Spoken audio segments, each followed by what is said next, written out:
আপনাকে আমি এত লম্বা সাজদা করতে দেখলাম, অগণবীজি আমি আপনাকে কোনোদিন এত লম্বা সাজদা করতে দেখি নাই।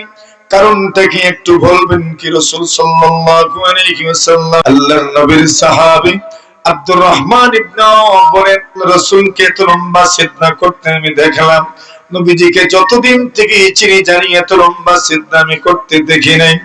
আল্লাহর নবী যখন সিজদা থেকে মাথা উঠাইলেন, আমি রাসূলকে প্রশ্ন করলাম, ইয়া রাসূলুল্লাহ আপনাকে আমি এত লম্বা সিজদা করতে দেখলাম, অগণবীজি আমি আপনাকে কোনোদিন এত লম্বা সিজদা করতে দেখি নাই।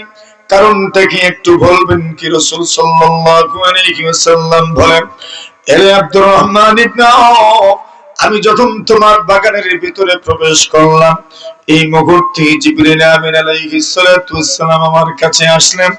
আমার কাছে এসে বলেন, রাসূল আপনার কোন উম্মত যদি আপনার উপর একবার দুরূদ শরীফ পাঠ করে, আল্লাহ পাক তার দুরূদ শরীফে খুশি হইয়া ওই ব্যক্তির মর্যাদা, রাসূল সাল্লাল্লাহু আলাইহি ওয়াসাল্লাম বলেন, এরে আব্দুর রহমান ইবনে আওফ আমি যখন তোমার বাগানের ভিতরে প্রবেশ করলাম, এই মুহূর্তে জিবরিল আমিন আলাইহিস সালাতু ওয়াসসালাম আমার কাছে আসলেন।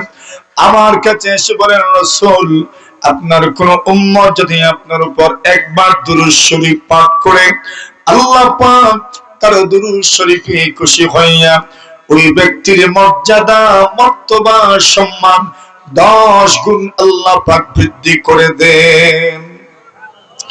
এরে আব্দুর রহমান আমার সম্মানে আমার উপর দরুদ পড়লে যদি তার সম্মান 10 গুণ বেড়ে যায়, ওই বিষয়টা আমাকে এত সম্মানিত করেছে, এজন্য আমি আমার রবের শুকরিয়া আদায় করার জন্য আমি এত লম্বা সিজদা আদায় করেছি। কোন মানুষ যদি জিকির পড়ে আর যদি আল্লাহ রাসূল সাল্লাল্লাহু আলাইহি ওয়াসাল্লামের দুরূদ শরীফ পড়তে পারে, হযরত ইউনূস জানপুরি রাহিমাহুল্লাহু তাআলা বলেন, ওই ব্যক্তি রাসূলকে খুশি করতে পারলো।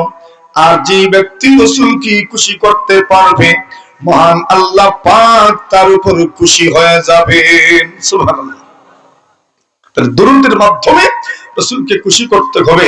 দুরূদের মাধ্যমে শুধু রাসূল খুশি হচ্ছে এমন নয়, বরং খুশি তো হয়নি, এর আগে আল্লাহ তাআলা তার ওই বান্দার মর্যাদা, মর্তবা এই পরিমাণ বৃদ্ধি করেন। এমনকি কোন বান্দা বান্দি যদি মুসিবতের সময়, কঠিন মুহূর্তে যদি দুরূদ শরীফের উপর আমল করে পরীক্ষা করে নিয়েন, আল্লাহ তাআলা তাকে হাজারো মুসিবত থেকে উদ্ধার করে দেন শুধু দুরূদ শরীফের বরকতে। আল্লামা শিবলি এক ওয়াকিয়া লিখেছেন, ঘটনা লিখেছেন, আমি আপনাদেরকে শোনায় দেই।